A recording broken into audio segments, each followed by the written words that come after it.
My name is Marsha Firestone. I'm the president and founder of the Women Presidents Organization, and my story is about how we grew from 1 chapter to 90 chapters on 4 continents. The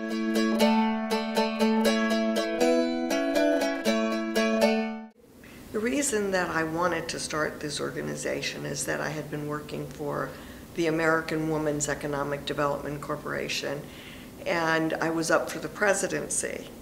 And I told the board that if I got the new position as president, that I would start a Women Presidents Organization.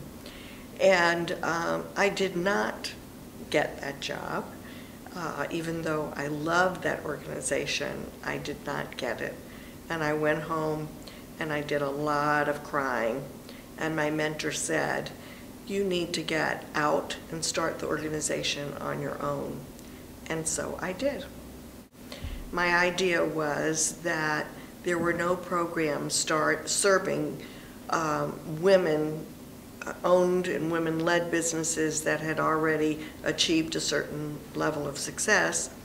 There were many programs for startup and young businesses, and I wanted to be able to support the efforts of women-owned businesses who were over $1 million in revenue. We're also unique because we have paid professional facilitators who run each of our chapters and whose job it is to bring the genius out of the group. There are other additional characteristics, and one of them is that we are a program that is very substantive. We are not networking, we are not certification, we are not advocacy, we are educational. And so everything that we do, we try to make substantive and a learning experience.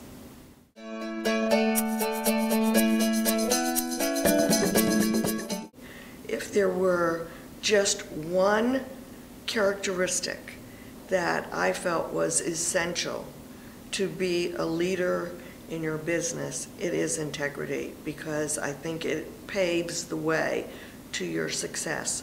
No one wants to deal with a person that they can't trust or rely on.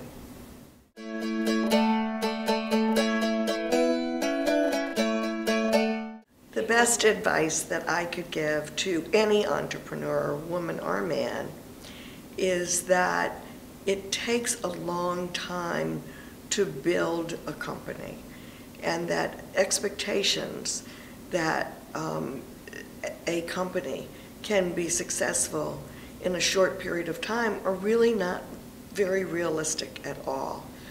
I think that now when I look back and I realize that in building this organization that I was taking every day and putting up 1 or 2 or 3 bricks, and then the next day 1 or 2 or 3 or 4, and then at the end of the year I looked back and I realized, oh my, I really did build something substantial.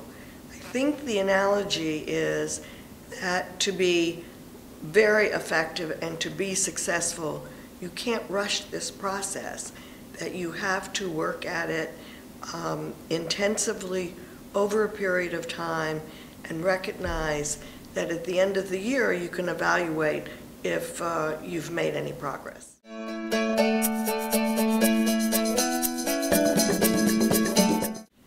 What's next for the WPO is to continue to grow the organization, but preserve our individuality and especially the intimacy of our peer advisory groups.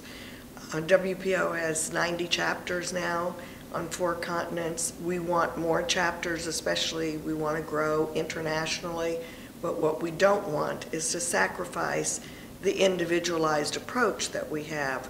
We never want to be a mass organization. We always want to serve our members in a way that is directed to specific needs that they have and that are not kind of the wholesale approach.